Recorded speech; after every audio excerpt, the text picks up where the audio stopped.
अस्सलाम वालेकुम नाजरीन, मैं हूं परवेज इकबाल। नॉर्वे में नए सख्त कवानीन ने कई खानदानों को बिछड़ने पर मजबूर कर दिया है, जबकि स्वीडन के बड़े शहरों में डेल्टा वायरस के फैलने की इत्तलात सामने आ रही हैं। आलमी अदारे सेहत का कहना है कि डेनमार्क समेत बहुत से यूरोपीय ममालिक में डेल्टा वायरस तेजी से फैल रहा है। इसे रोकने के लिए सख्त कोशिशों की जरूरत है। गुज़िश्ता साल हॉलैंड आने वाले हाई स्किल्ड वर्कर की तादाद में 30,000 की कमी वाक़या हुई है। गुज़िश्ता साल 2,21,000 तारकिन वतन ने हॉलैंड का रुख किया।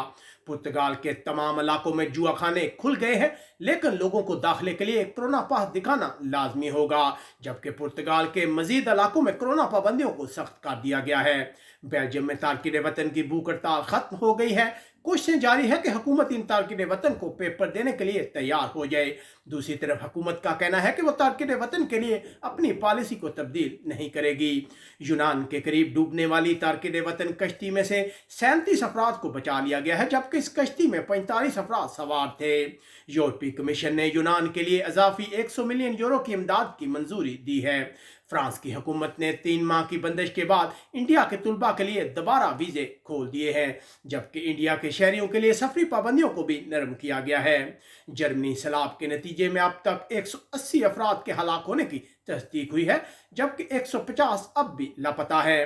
बरतानिया में लापता होने वाली 11 साल बच्ची के वालिदैन ने अपील की है कि अगर वो अपनी मर्जी से कहीं गई है तो वो वापस आ जाए।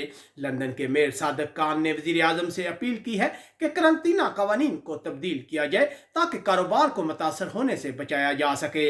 इटली के हुकाम ने लोगों को खबरदार किया है कि आज शदीद गर्मी पड़ने का इम्कान है, लोग घरों में क़याम करें। जबकि दूसरी तरफ इत्तलात है कि 300 से ज्यादा नाइजीरिया के नौजवान तारकिन वतन माफिया से तल्लक के इल्जाम में जेल में कैद है, जिन्हें वुकला तक रसाई नहीं है। मराकश की नेवी ने उन 368 तारकिन वतन को रेस्क्यू किया है जो तैरकर स्पेन में दाखिले की कोशिश कर रहे थे। स्पेन गुज़िश्ता रोज कोरोना के 31,000 से ज्यादा नए केस रिपोर्ट हुए हैं।